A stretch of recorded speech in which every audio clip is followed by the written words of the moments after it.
बिस्मिल्लाहिर्रहमानिर्रहीम। अस्सलाम वालेकुम। मैं हूं मुदस्सिर शाही एडवोकेट और आप देख रहे हैं हमारा यूट्यूब चैनल लीगल इश्यूज़। आज हम बात करने जा रहे हैं कन्फेशन पे। कन्फेशन क्या होता है? कन्फेशन ये होता है कि अगर किसी शख्स का जी चाहता है कि उससे जुर्म हुआ और वो शराफत के साथ इकरार करे, मान ले जी मैंने जुर्म किया है, बजाय इसके शहादत हो, गवाह आएँ तो ये तो वो लंबे चक्रों में पड़े, तो उसका जी चाहता है कि जज्बाती हो गया, वो कहता है कि जनाब मैंने गुनाह किया है, सज़ा दे दो मुझे। तो ये है कन्फेशन। मान लिया उसने, अब साबित क्या करना है? साबित तो उस चीज़ को करेंगे जिसमें कोई डाउट हो। तो इसने मान लिया है कि जुर्म मैंने किया है, इसे कहते हैं कन्फेशन। अब कन्फेशन कहाँ पे करना है? ऐसा ना हो कि कन्फेशन करना है तो बंदा किसी ऐसी जगह पे कन्फेशन कर लेता है, मानता है कि जनाब मैंने गुनाह किया है, मुझे सज़ा दे दो, और बाद में पता चले इधर तो कन्फेशन करने का फ़ायदा ही कोई नहीं। दो तरह के कन्फेशन होते हैं। एक होता है जुडिशियल कन्फेशन, एक extra judicial confession. Extra judicial confession होता है जज साहब के सामने नहीं होता, किसी और के सामने, पुलिस के सामने बंदा कन्फेशन कर भी ले कि जी मैंने जुर्म किया, तो इसकी वैल्यू को नहीं होती। या किसी थर्ड पर्सन के सामने कहता है हाँ मैंने वो फ़लाँ जुर्म तो मैंने किया, तो इसकी भी बहुत थोड़ी सी वैल्यू, ना होने के बराबर वैल्यू होती है। जुडिशियल कन्फेशन ये होता है कि अदालत में पेश हो के जज साहब के सामने ये इकरार करता है कि जनाब मैंने ये जुर्म किया है।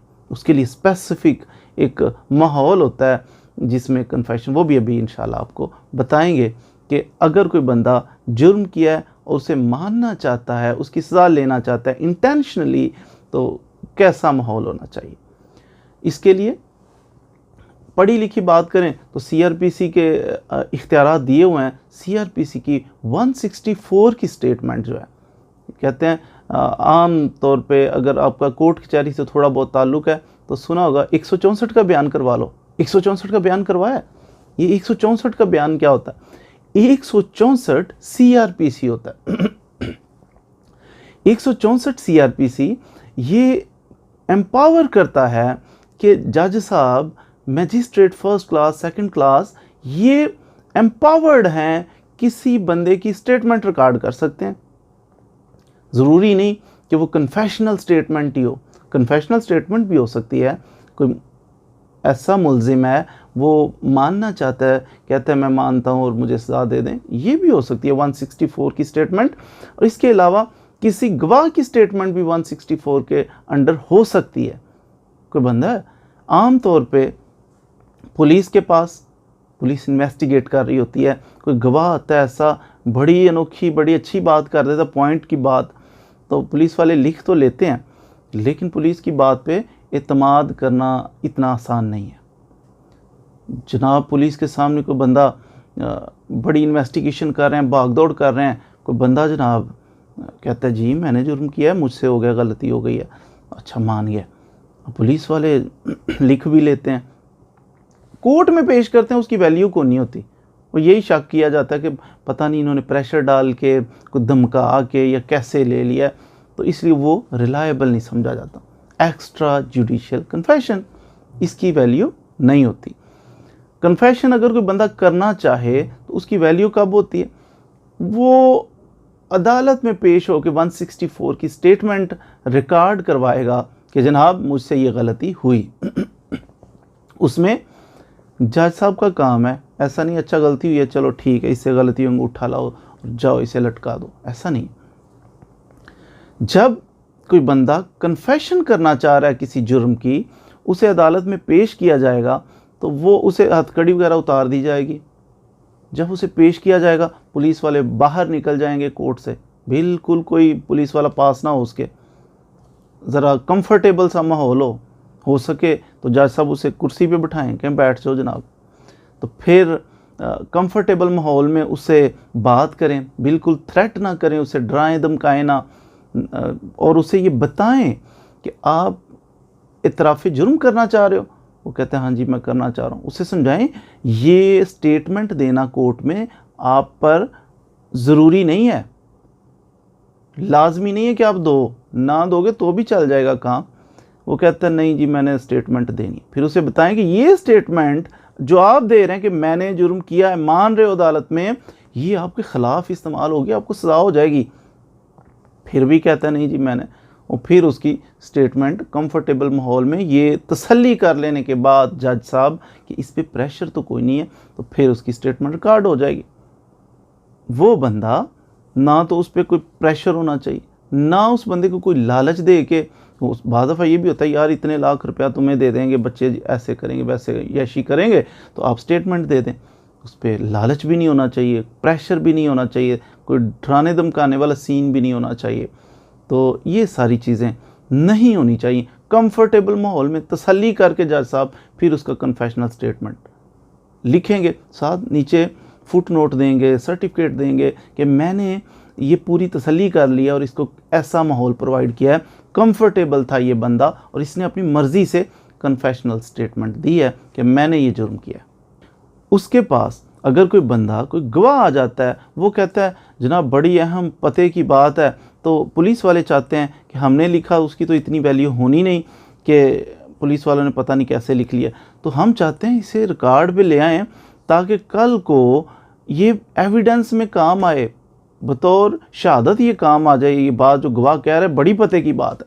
तो फिर गवाह की भी स्टेटमेंट हो जाती है कोर्ट के अंदर, उसको लेके आते हैं और गवाह कोर्ट के अंदर 164 के अंदर, सेक्शन 164 CRPC के अंदर वो अपनी स्टेटमेंट देता है, तो वो लिखा जाता है, वो रिकॉर्ड का हिस्सा बन जाता है। अब ये एविडेंस के तौर पे इस्तेमाल हो सकता है, सॉलिड एविडेंस है कि कोर्ट के अंदर उस बंदे ने ये स्टेटमेंट दी है और बहुत अहम स्टेटमेंट।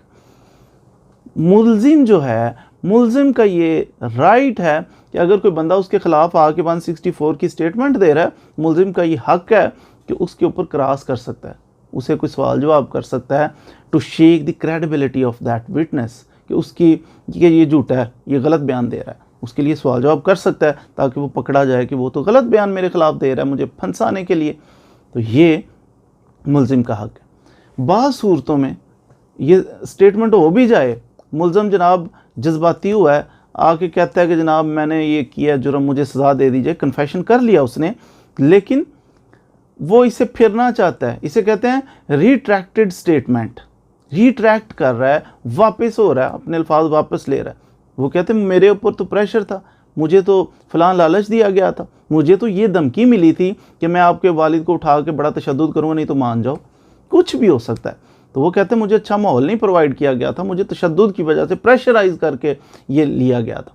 रिट्रैक्ट कर जाता है, रिट्रैक्टेड स्टेटमेंट अगर आ जाती है तो फिर उसमें कोर्ट देखेगी, अदालत देखेगी कि ये बंदा ये रिट्रैक्टेड स्टेटमेंट दिया तो वाकई इस पे प्रेशर तो नहीं था। अगर तो साबित हो जाता है प्रेशर था, धमकी थी, कोई लालच था, तो फिर उस बंदे को वो उसका कन्फेशन ख़त्म हो जाएगा, ट्रायल बाकायदा चल के फिर सज़ा होगी, जज़ा होगी, जो भी होगा। लेकिन अगर साबित होता कि नहीं ऐसे ही रिट्रैक्ट कर रहा है, इसने आज़ाद मर्ज़ी से पुरसुकून माहौल में खुद ये कन्फेशन किया था, माना था अपना जुर्म, तो फिर उसको कन्फेशनल स्टेटमेंट के ऊपर ही सज़ा दे दी जाएगी। ये कन्फेशनल स्टेटमेंट कोई ऐसी बात नहीं है कि ये नई चीज़ है। नबी अकरम सल्लल्लाहु अलैहि वसल्लम के दौर में भी एक सहाबी हज़रत माइज़ रज़ी अल्लाह ताला अन्हु वो हाज़िर खिदमत हुए, तो हाज़िर होकर उन्होंने अर्ज़ की कि या रसूल अल्लाह सल्लल्लाहु अलैहि वसल्लम मुझसे गुनाह हो गया, तो मुझे सज़ा मिलनी चाहिए। तो नबी अकरम सल्लल्लाहु अलैहि वसल्लम जैसे वो तशरीफ़ लाए तो आपने चेहरा अनवर फेर लिया, वो जनाब घूम के सामने आ गए, सामने आके अर्ज़ किया या रसूल अल्लाह सल्लल्लाहु अलैहि वसल्लम मुझसे ये गुनाह हो गया तो मुझे सज़ा दी जाए। तो नबी अकरम सल्लल्लाहु अलैहि वसल्लम ने चेहरा अनवर फेर लिया, कि यानी इग्नोर करने की कोशिश की, दरगुजरी करने की, कि अल्लाह ताला ने अगर पर्दा डाला हुआ है तो लेकिन वो फिर उनकी नीयत अब क्या थी, सहाबी रसूल की, उनकी नीयत ये थी कि गुनाह, उनका जहन ऐसा पुख्ता था कि गुनाह जब बंदा करता है तो उसको आखिरत में उसकी सज़ा, तो जिसको दुनिया के अंदर सज़ा मिल जाए फिर आखिरत में कमी हो जाती है, ख़त्म हो जाती है अगर तौबा कर ले तो दुनिया के अंदर। तो वो चाहते थे कि मैं दुनिया के अंदर अगर मुझसे गलती हुई है तो दुनिया के अंदर तौबा करके जाऊँ, पाक साफ़ होके जाऊँ, ताकि कल बरोज़े क़यामत मुझे वो जो सज़ा मिलनी है उससे मैं बच जाऊँ। ये फ़िक्र आखिरत थी उनके ज़हन। तो नबी अकरम सल्लल्लाहु अलैहि वसल्लम का मिजाज क्या था कि वो यानी इस ये यहाँ से पता ये चला कि हमें ये कन्फेशन करवाना ये कोई बड़ी खुशी की बात नहीं है। अगर किसी का ऐब, किसी से गलती होती है और तौबा करना चाहता है तो उसको इग्नोर करना चाहिए, दरगुजरी करनी चाहिए, ना कि खुश होना चाहिए कि चलो इसे पकड़ के जनाब सज़ा फौरी तौर पे दे दी जाए। और हर बंदे की ये नीयत होनी चाहिए कि मुझे गुनाह नहीं करना, मुझे जुर्म नहीं करना। उसकी रीज़न ये है कि जैसे साहबी रसूल हैं, वो कहते हैं कि कल बरोज़े क़यामत हम पकड़े जाएंगे, हमें जवाब देना पड़ेगा। दुनिया की अदालत में क्वाइट पॉसिबल कि हम बच भी जाएं। बाज़ दफ़ा होता है कोई बंदा जो है ना वो बड़ा जज्बाती हुआ होता है, वो कहता है जनाब मैंने ये किया है, मुझे सज़ा दे दो, मुझे सज़ा मिलनी चाहिए, यूँ बोल रहा होता है।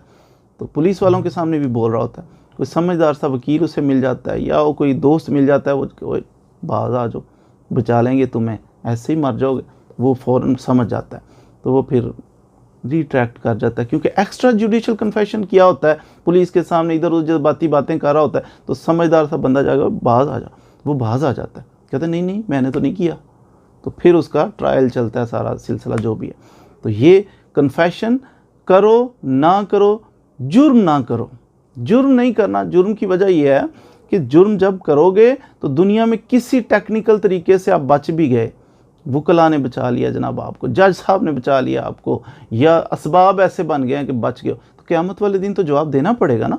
तो इसलिए अल्लाह ताला से ये दुआ करनी चाहिए कि अल्लाह ताला हमें जराइम से महफूज फरमाए, बल्कि हमारे मुल्क पाक को ही जितने भी जराइम इनसे पाक कर दे, खुशहाल और ख़ूबसूरत ज़िंदगियाँ सारे पाकिस्तानी गुजार सकें। Thank you for joining us. Thank you.